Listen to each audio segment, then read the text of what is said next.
మన ప్రభు అయిన యేసుక్రీస్తు నామన మీ అందరికీ శుభములు తెలియజేస్తూ మనం చదివిన కీర్తన భాగం 37వ కీర్తనలో కొన్ని మాటలు మనం గమనిద్దాం. ఇక్కడ 37వ కీర్తన మొదటి వచనాన్ని మనం చదివితే, చెడ్డవారిని చూసి నీవు వ్యసనపడకుము, దుష్కార్యములు చేయవారిని చూసి నీవు మత్సరపడకుము. వారు గడ్డి వలె త్వరగా ఎండిపోవుదురు, పచ్చని కూర వలె వాడిపోవుదురు.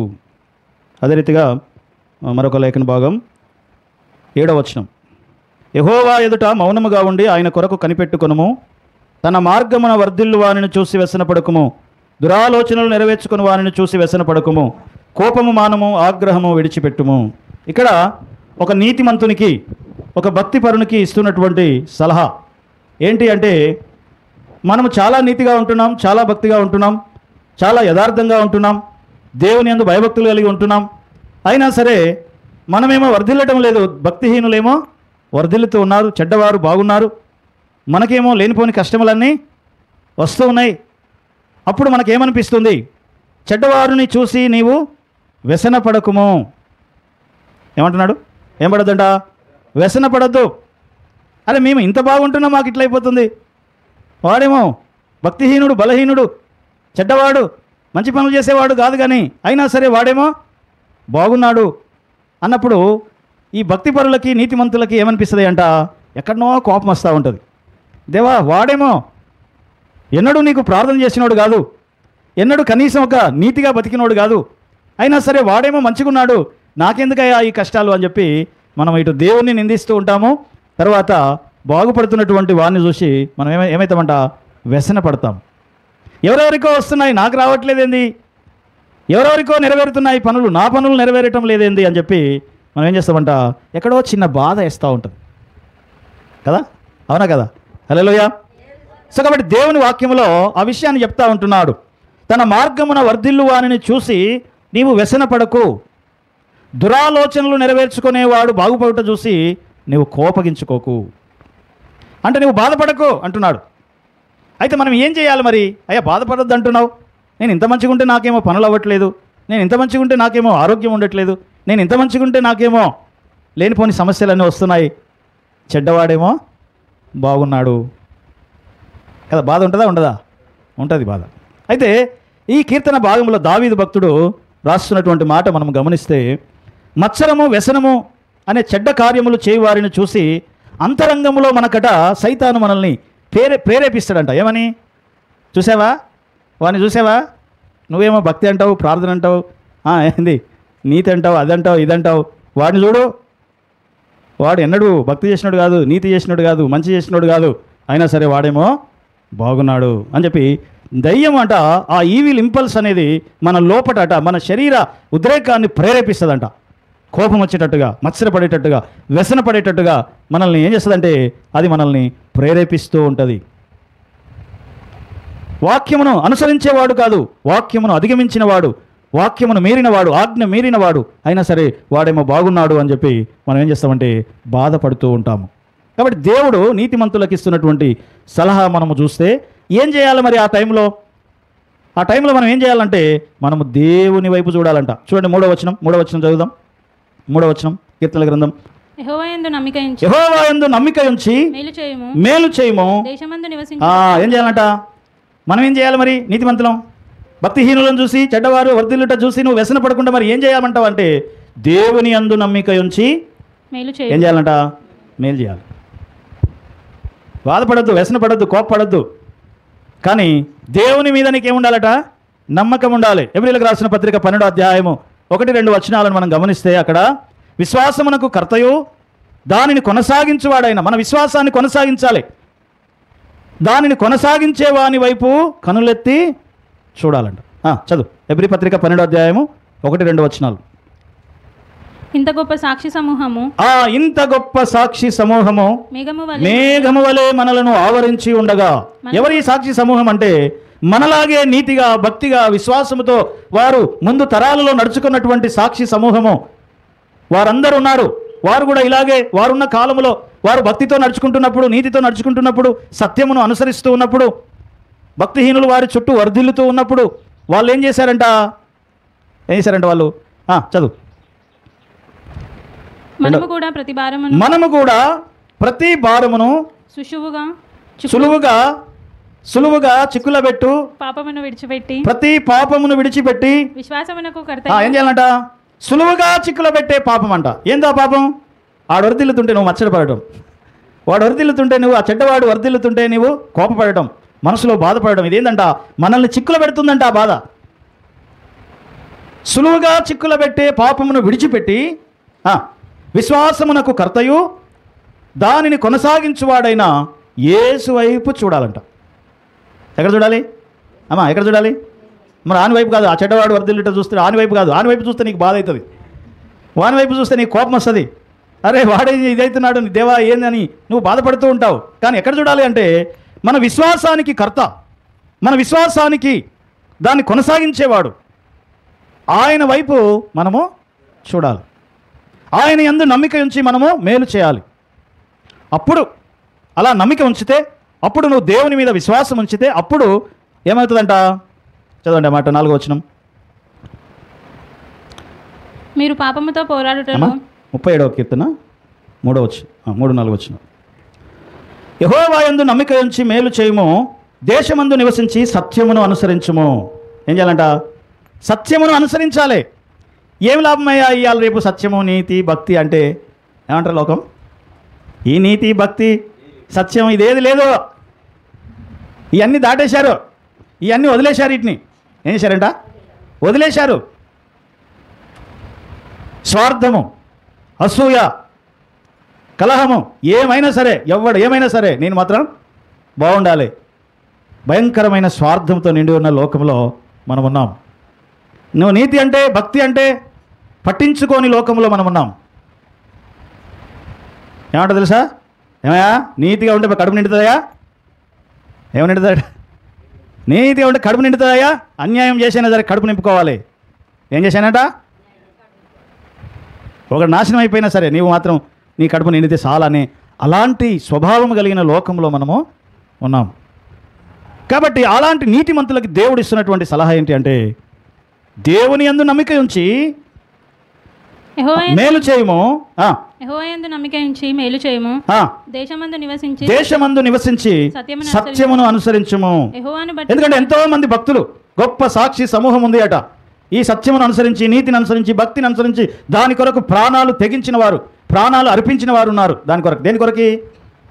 కడుపు నింపుకోవడం కోసం కాదు, నీతి కొరకి, సత్యం కొరకి ఏం చేసినారట? వారి ప్రాణాలను త్యాగం చేసినారంట.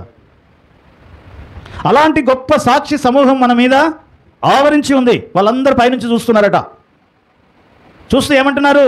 ఓ సులువుగా చిక్కులు పెట్టి ఆ పాపాలను తప్పించుకొని యేసు వైపు చూసి మీ విశ్వాసమును కొనసాగించుడు అంటున్నారు వాళ్ళు. మేము సరిగా కొనసాగలేకపోయాం, మీరన్నా సరిగా పరిగెత్తండి, మీరన్నా సరిగా కొనసాగండి, మీరన్నా సరిగా విశ్వాసం ఉంచండి, భక్తి ఉంచండి, మీరన్నా సరిగా దేవునిలో నిలిచి ఉండండి, దుర్మార్గుల వైపు చూడకండి, చెడ్డవారి వైపు చూడకండి, వారు గడ్డి వలె ఎండిపోతారు అంటున్నా. ఏమైపోతారంట? గడ్డి వలె వెండిపోతారు. వాళ్ళ వైపు ఏం చూడకండి, వాళ్ళని చూసి మీరేం బాధపడకండి. అది గడ్డి చాలా ఫాస్ట్గా పెరుగుతుంది, సాయంకాలానికి ఆరిపోద్ది. హల్లెలూయా, హల్లెలూయా. సో కాబట్టి అందుకని అంటున్నాడు ఏమని అంటే దేవుని వైపు చూడాలి అంట. మనం ఎలా ఉన్నామంటే గొప్ప సాక్షి సమూహం అంటే, ఇప్పుడు ఒక స్టేడియంలో ఆట ఆడుతూ ఉంటే అందరూ చుట్టూ కూర్చొని చూస్తూ ఉంటారు కదా, మధ్యలో ఓ 10 మంది ఆడుతూ ఉంటారు, మిగతా వాళ్ళందరూ చూస్తూ ఉంటారు. అలాంటి స్టేడియంలో మనం ఉన్నామంట. గొప్ప సాక్షి సమూహం అనే ఒక స్టేడియంలో ఆ సమూహం అంతా చూస్తూ ఉంది. పరలోకపు దూతలు, చనిపోయిన భక్తులు, నీతిమంతులు, అబ్రహాము, ఇస్సాకు, యాకోబులు, ఆ మొదటి నుండి ఉన్న వాళ్ళందరూ కూడా ఆ స్టేడియంలో ఉన్నారు. విశ్వాసపు పరుగు పందెంలో పరిగెత్తి నీతిగా భక్తిగా కొనసాగినటువంటి భక్తులందరూ కూర్చొని ఉన్నారు. అలాంటి స్టేడియంలో నీవు పరిగెత్తుతున్నావు. ఇప్పుడు నేను పరిగెత్తుతున్నాం. అలా పరిగెత్తుతున్న మనం చెప్తున్నాడు ఏమని అంటే చాలా జాగ్రత్తగా ఉండాలి. మీరు సులువుగా చిక్కులు పెడుతుంది మనల్ని. ఎలా అంట? సులువుగా. ఎంతమంది ఉండేదో ఈ హాల్ నిండకపోయేది. సులువుగా చిక్కులు పెట్టే వాటిని బట్టి ఏమైపోతారంట? మధ్యలోనే డ్రాప్ అయిపోతారు. విశ్వాసాన్ని చివరిదాకా కొనసాగించడం అనేది యేసు వైపు చూస్తేనే మనం కొనసాగలం. లేకపోతే ఇక్కడ అక్కడ చూస్తే మునిగిపోతావు, విశ్వాసంలో మునిగిపోతావు నువ్వు. యేసయ్య అంట ఒకరోజు తన శిష్యులతో కలిసి గలిలయ సముద్రం మీద ఆయన ప్రయాణం చేస్తూ ఉన్నాడు. సాయంకాలం శిష్యులందరూ ఆ పడవలో కూర్చొని ఉన్నారు. ఈయన దినమంతా వాక్యం బోధించి ఉన్నాడు కాబట్టి పడవ ఎక్కగానే చల్ల గాలి సముద్రం మీద వస్తుంది. యేసయ్య మంచిగా అమరంలో నిద్రపోయినాడు, పడుకున్నాడు హాయిగా హ్యాపీగా. ఈ శిష్యులందరికీ సముద్రం మీద కూర్చొని చూస్తూ ఉన్నారు. అప్పుడు ఒక పెద్ద గాలి తుఫాను వచ్చింది. ఆ గాలికి, ఆ తుఫాను, ఆ అలలకి ఆ పడవ అంట అతలాకుతలం అయిపోతుంది. అప్పుడు శిష్యులు భయం వేసిందంటే వీళ్ళకి. భయం వేసి వెంటనే యేసయ్య దగ్గరికి వెళ్ళి, ప్రభువా మేము నశించిపోతున్నాము, నీకు చింత లేదా? ఎట్లా నిద్రపడుతుంది నీకు అన్నారట. అంటే యేసయ్య అన్నారట లేచి, అల్ప విశ్వాసులారా, ఏం విశ్వాసులారా? అల్ప విశ్వాసులారా, మీకు కొంచెం కూడా విశ్వాసం లేదా అని లేచి ఆయన గాలిని సముద్రమును ఆపినాడు. ఏం కావాలి? ఎవరి వైపు చూడాలి? యేసు వైపు చూడాలి. యేసు వైపు చూసి అందుకని అంటున్నాడు, మీకు విశ్వాసం లేదా అల్ప విశ్వాసులారా అంటాడు. కాబట్టి మనం ఒక స్టేడియంలో విశ్వాసపు పరుగు పందెంలో ఉన్నాము. భక్తులందరూ కూడా మనల్ని ఏం చేస్తున్నారట? చప్పట్లు కొట్టి ఈలలేసి మనల్ని ఎంకరేజ్ చేస్తూ ఉన్నారు. జాగ్రత్తగా పరిగెత్తండి, సులువుగా చిక్కులు పెట్టే పాపములు లోకములు చాలా ఉన్నాయి. అవి మనల్ని దేవుని నుంచి దూరం చేస్తాయి. ఏం చేస్తాయంట? దేవుని నుంచి దూరం చేస్తాయి. అరే ఆడేయమ్మ అన్యాయంగా బతుకుతున్నాడు, దుర్మార్గుడు ఆడు, అయినా వాడు బాగుపడుతున్నాడు. నేనేమో భక్తి విశ్వాసం దేవునిలో నిరంతరం కొనసాగుతున్నా, ప్రార్థన చేస్తా ఉన్నా, ఆరాధన చేస్తా ఉన్నా, అయినా దేవుడు నన్ను దీవించట్లేదు, చల్ ఆన్లాగానే బతుకుదామని పోయే రకాలు చాలామంది ఉంటారు. ఎందుకో నీతిగా ఉంటే నడవట్లేదు అని చెప్పి అలా మనము ఆ పాపానికి, ఆ సులువుగా చిక్కులు పెట్టి ఆ పాపంలో పడి మనం కూడా అన్యాయంగా నడుచుకోవడానికి ప్రయత్నము చేస్తామంట. అందుకని ఆ గొప్ప సాక్షి సమూహం ఏమంటుంది అంటే, జాగ్రత్త, సులువుగా చిక్కులు పెట్టే పాపం ఉన్నది, వాటిని విడిచిపెట్టండి, వాటి మీద మనసు పెట్టకండి. ఆ వాడు వర్ధిల్లుట గడ్డితో సమానము. ఏదో సమానమాట? గడ్డితో సమానము. గడ్డి ఒకరోజు వాడిపోతుంది, కాలిపోతుంది. కానీ విశ్వాసము బంగారములాగా నిరంతరము నిలిచి ఉంటుంది. ఏం నిలిచి ఉంటుందంట?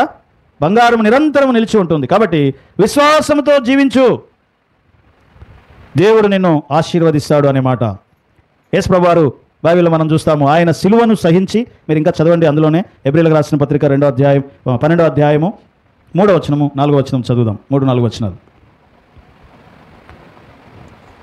మీరు అలసట పడకయు, మీరు అలసట పడకయు, మీ ప్రాణములు విసుకకయు ఉండునట్లు పాపాత్ములు తనకు వ్యతిరేకముగా చేసిన తిరస్కారం అంతటిని ఆయన ఓర్చుకొనినా ఆయనను చూడండి ఒకసారి అంటున్నాడట. దుర్మార్గులందరూ ఆయన మీద నిందలు వేసినప్పుడు, రాళ్ళు వేసినప్పుడు, ఆయనను అవమానపరిచినప్పుడు, ఆయనను హింసించినప్పుడు ఆయన ఏం చేశాడట? ఇంకా చదవమ్మా.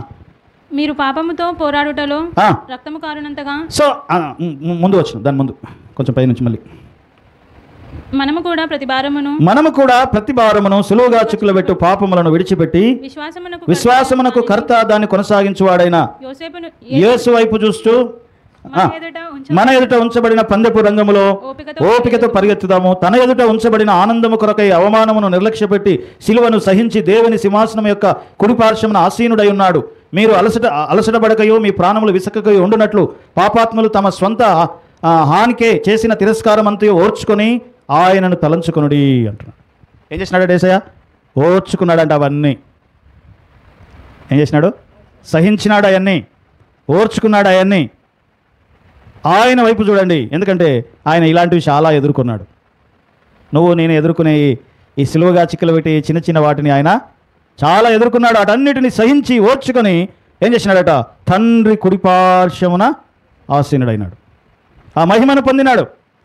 కాబట్టి దుర్మార్గులను చూసినప్పుడు మీరు ఏం చేయకూడదంట? హల్లెలూయా ఏం చేయకూడదు? మత్సరపడకూడదు, బాధపడకూడదు. అరే నేను ఇంత బాగున్నా, వాడింది, వాడు ఇలా ఉన్నాడు, అయినా సరే వాడు ఇంకా ఇదవుతున్నాడని చెప్పి నువ్వు బాధపడాల్సిన అవసరం లేదు. కానీ దేవుని యందు నమ్మిక ఉంచి మేలు చేయము, సత్యమును అనుసరించము. అప్పుడు 37వ కీర్తన 4వ వచనం, 37వ కీర్తన 4వ వచనం. అప్పుడు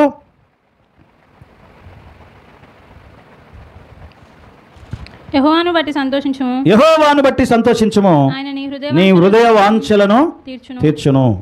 దేవుడు మన హృదయంలో ఉన్నటువంటి ఆశలను, కోరికల్ని వాటిని తీర్చేవాడు. ఎప్పుడు తీరుస్తాడంట? ఆయనను బట్టి మనం ఆనందిస్తూ ఉన్నప్పుడు, ఆయనను బట్టి మనం సంతోషిస్తున్నప్పుడు దేవుడు మన హృదయ వాంఛలను తీరుస్తాడు. ఇంకా ఏమంటాడంటే, నీ మార్గమును యెహోవాకు అప్పగింపుము, అప్పుడు నీవు ఆయన నమ్ముకునుము, ఆయన నీ కార్యములను నెరవేర్చును. దేవుడు మన కార్యములను నెరవేరుస్తాడు. ఎప్పుడు అంటే ఆయన యందు ఉత్సాహించి సంతోషించి ఆయన మార్గములో నువ్వు నడుచుకుంటున్నప్పుడు. ఆయన మార్గం ఏంటి? దేవుని మార్గం ఏంటి? నీతి మార్గం. దేవుని మార్గం ఏంటి? సత్యమైన మార్గం, నీతి మార్గం, దయగలిగిన మార్గం ఆయన మార్గం. కాబట్టి ఆయన మార్గంలో నడుచుకోవాలి మనం. ఈ మార్గంలో నడుచుకోవడం చాలా కష్టమవుతుంది ఇప్పుడు మనకి. హల్లెలూయా. దేవుని మార్గం అంటే చాలా కష్టమైన మార్గంలాగా ఉంది. దుర్మార్గుడికి అయితే అవన్నీ ఏమీ లేవు. ఏదైనా చేయొచ్చు, అన్యాయం చేయొచ్చు, మోసం చేయొచ్చు, అబద్ధం ఆడొచ్చు, ఇంకా ఏమైనా చేయొచ్చు దుర్మార్గుడు. అదేమో విశాలంగా కనబడుతుంది. మరి ఇదేమో నీతిగా ఉండాలి, భక్తిగా ఉండాలి, సత్యంతో ఉండాలి, న్యాయంగా ఉండాలి. ఇది చాలా కష్టం అండి. ఏమంటారు అట్లా జనాలు? అలా ఉండడం చాలా కష్టం. కానీ ఇదే దేవుని మార్గం. ఇది ఏ మార్గం అంటే ఇది దేవుని మార్గం. నీతిగా ఉండడం, భక్తిగా ఉండడం, యథార్థంగా ఉండడం, దుర్మార్గులను చూసి నువ్వు వ్యసనపడకుండా ఉండడం అనేది ఇది నీతి మార్గం, దేవుని మార్గం అని చెప్పి. అందుకనే 73వ కీర్తన 12వ వచనం చదువుదాం. 73వ కీర్తన 1-2 వచనం, 1వ వచనం 2వ వచనం. 73. ఇశ్రాయేలీయుల ఎడల శుద్ధ హృదయుల ఎడల నిశ్చయముగా దేవుడు దయాళుడై ఉన్నాడు. నా పాదములు జారుటకు కొంచెము తప్పెను, నా అడుగులు జార సిద్ధమాయెను. భక్తిహీనుల క్షేమము నా కంటబడినప్పుడు గర్వించు వారిని బట్టి నేను మత్సరపడితిని. ఇక్కడ ఆసాపు కీర్తనలో మనం చూస్తూ ఉంటున్నాం. భక్తిహీనుడు వర్ధిల్లుతూ ఉన్నప్పుడట ఈయనకి మత్సరపడ్డాడట, మత్సరం కలిగిందంట.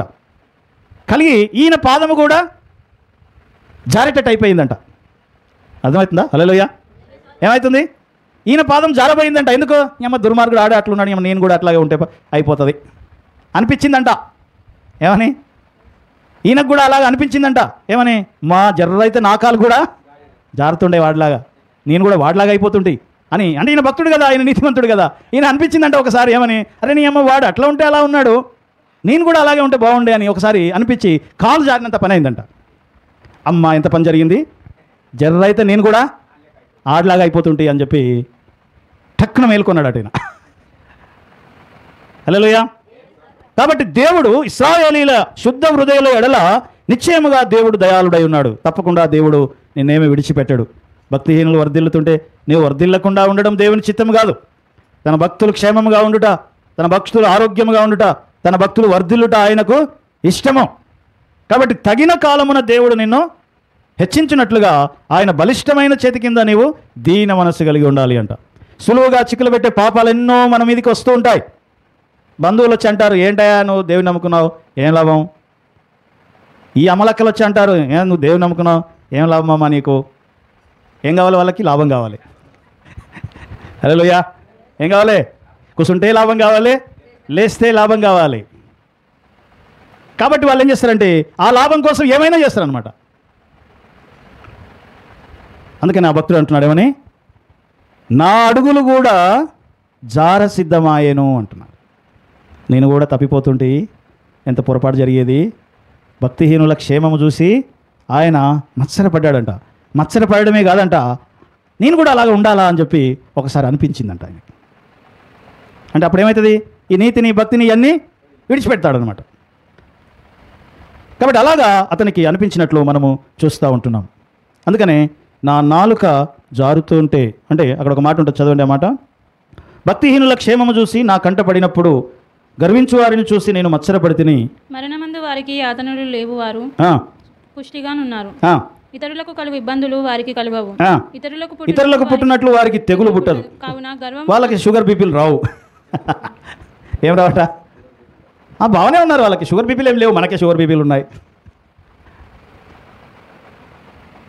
అప్పుడు ఏమనిపిస్తుంది నీకు? ఏంది ప్రభువా, నేను భక్తిగా ఉన్నా, నీతిగా ఉన్నా, నాకెందుకయ్యా ఇవి? ఆ భక్తి లేని వాళ్ళకి, నీతి లేని వాళ్ళకి వాడేమో వాడు బాగున్నాడు అని చెప్పి ఏమనిపిస్తుందంట? మన కాలు జార సిద్ధమవుతుంది అనే మాట మనం అక్కడ చూస్తూ ఉన్నాం. సామెతల గ్రంథం 3వ అధ్యాయం 31వ వచనం.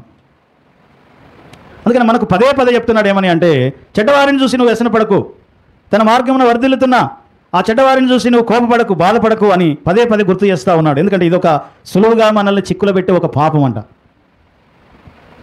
మన కాలు జారేటట్లుగా చేసే ఒక సంఘటన మన కళ్ళ ముందు ఎప్పుడు కనబడుతూ ఉంటుంది. 3:31 బలాత్కారము చేయు వారిని చూచి మత్సరపడకుము, వాడు చేయు క్రియలను ఏమాత్రము చేయగోరవద్దు.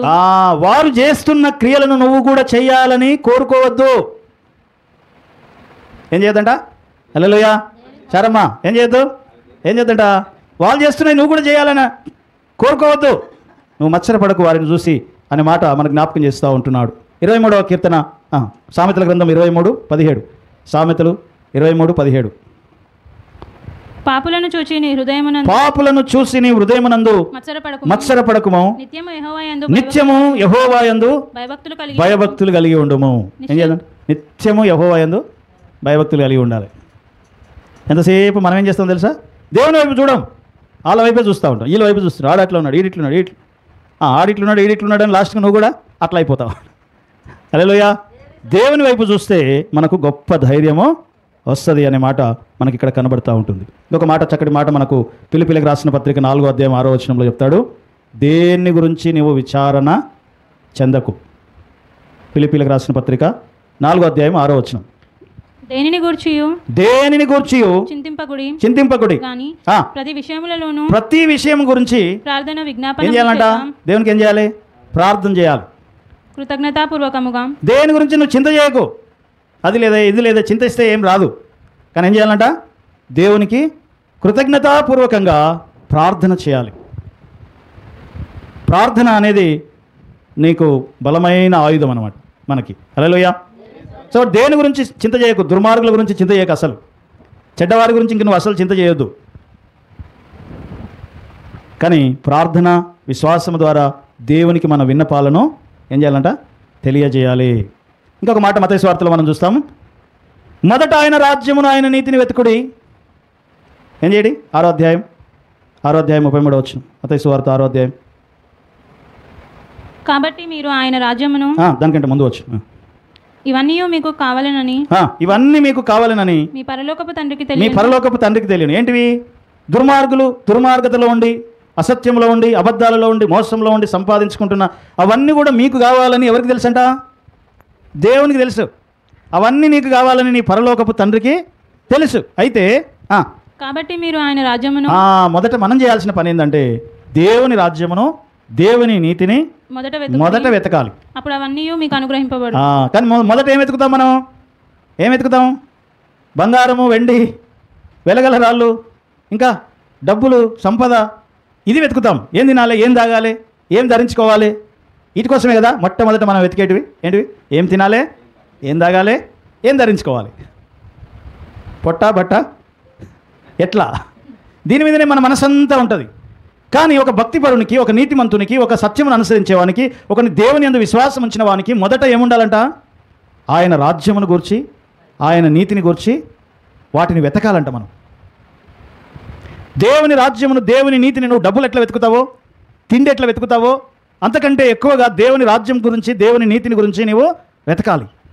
వెతికితే అప్పుడు నీకు కావలసినవి అన్నీ, తిండి, బట్ట, పొట్ట అన్నీ వస్తాయి. నా నీతిని, నా రాజ్యమును మొదట వెతుకుడి, అప్పుడు మీకు అవన్నీ అనుగ్రహించబడును అంటాడు. కానీ మనమేమో వాటి వెంటనే పరిగెత్తుతూ ఉంటామంట. అవేమో దొరకవు మనకి. బంగారం కావాలంటాం, అది దొరకదు. సంవత్సరాలు ఈడ కూడా పెట్టి, ఆడ కూడా పెట్టి ఏం చేస్తాం? కొనాలని ప్రయత్నం చేస్తూ ఉంటాం. అదేమో పెరుగుతూ ఉంది సంవత్సరానికింత. అది మనకు అందకుండా పోతుంది. హల్లెలూయా.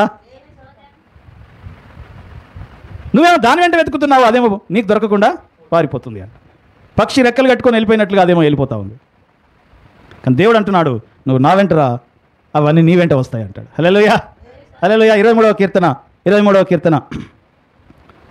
కీర్తన చివరి వచనం.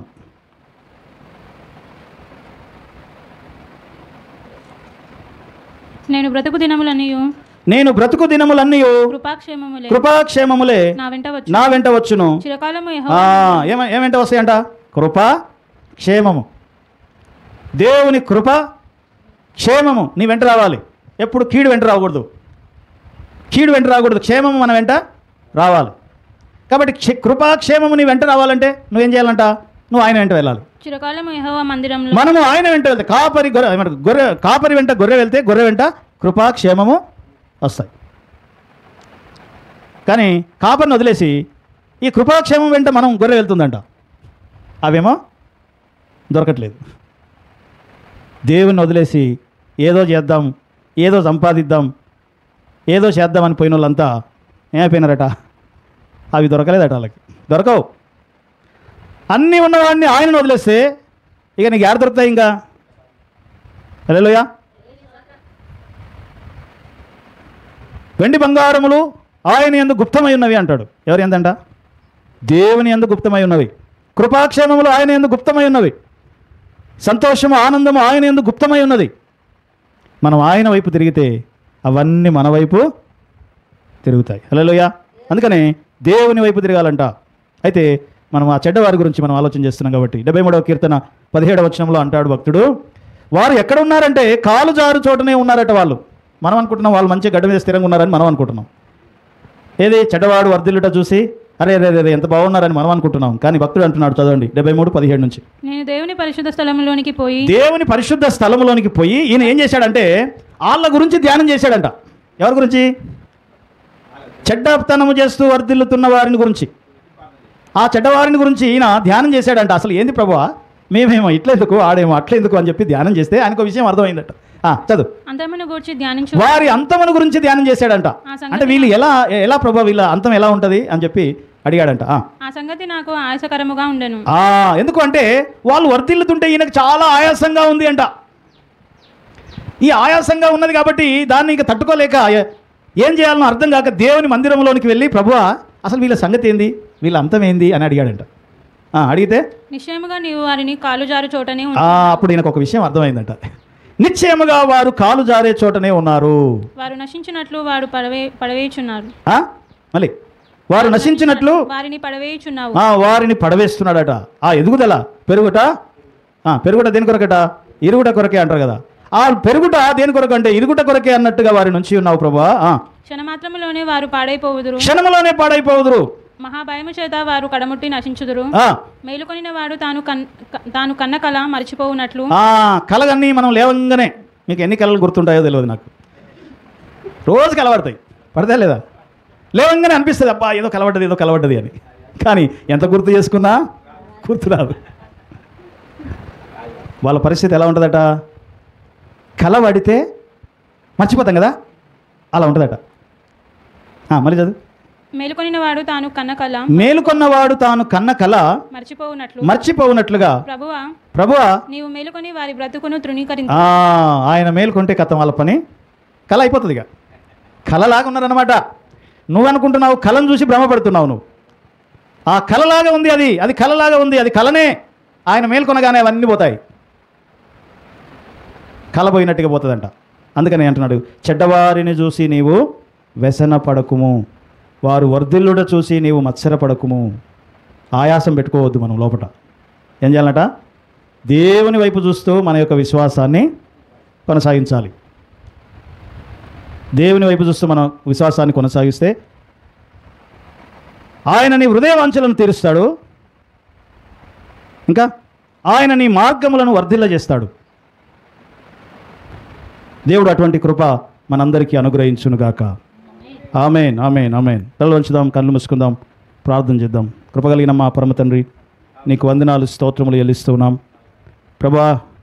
మా హృదయ ఆలోచనలు నిరంతరము ప్రభా, ఇదిగో తండ్రి, చెడ్డవారు పాపులు వర్ధిల్లుట చూసినప్పుడు ఇదిగో నాయనా మేము ఆయాసముతో, మత్సరముతో, కోపముతో నిలిచి సులువుగా చిక్కులు పెట్టి ఆ పాపములో మేము పడిపోతున్నామేమో.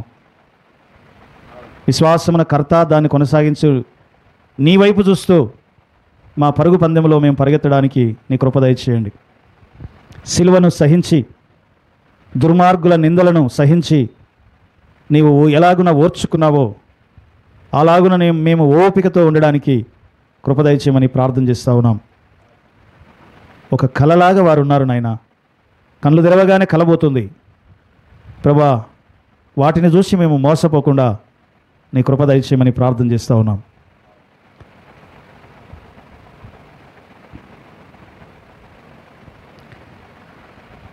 నీవు మమ్మల్ని విడిచిపెట్టని దేవుడవు, మరచిపోని దేవుడవు నాయన. మేము భక్తితో, విశ్వాసంతో, నీతితో, సత్యంతో నీ మార్గంలో కొనసాగుటకు సహాయం చేయండి. ఇక్కడ ఉన్న నీ పిల్లలందరినీ జ్ఞాపకం చేసుకోండి ప్రభా. వారి శరీరాలను మీరు బలపరిచి ఆరోగ్యము దయచేయండి.